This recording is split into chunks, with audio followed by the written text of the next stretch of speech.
पूर्ण निस्तब्धता कहीं अच्छी किए कोठी अछंती कोठी गले भाई कोठी केही उत्तर दौ नाहंती माँ को प्रणाम कले भाई कोठी बोले जानिबू बोले बापा बोले अरे तू आगे एते दूर आइलु टिके कपड़ा पाल्टी ने कौन टिके किछि खाई दे कई कहउछंती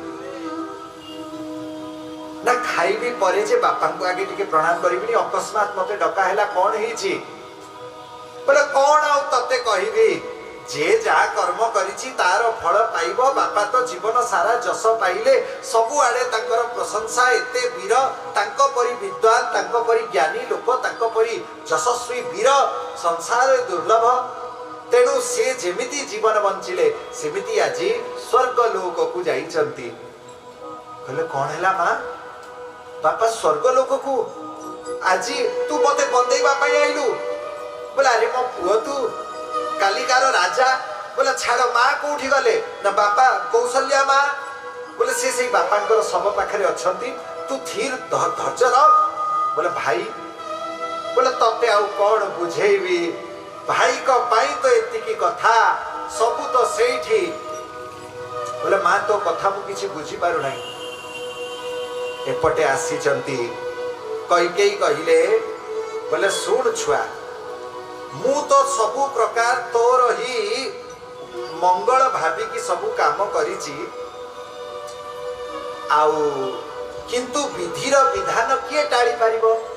जे जन्म हेछि से मरिबो बोले मां तू कोन करिथिलु कहले मु केवल एतिकी करिछि जे बापा को दीटा वरदान मागिथिली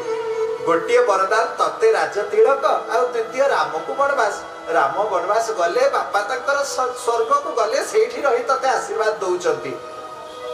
भरत जी सुनिबा मात्र के मूर्छित ही पड़ी गले शत्रुघ्न पानी छिंचिचंती भरत को उठेइले बोले अरे पापिनी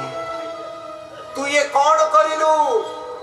माछ को बंचेइबा पई तू पानी सारिलु माने एठी सुंदर कथा कहिले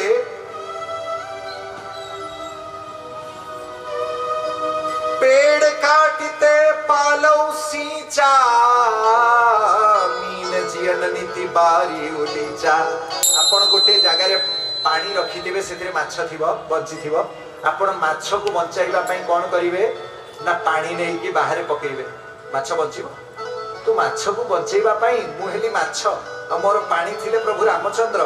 तू मते पालिबा पई मते राजा करिबा पई तू रामचंद्र को बड़ को पठेलु तू कौन करू जानिचु गच्छ काटी देई तू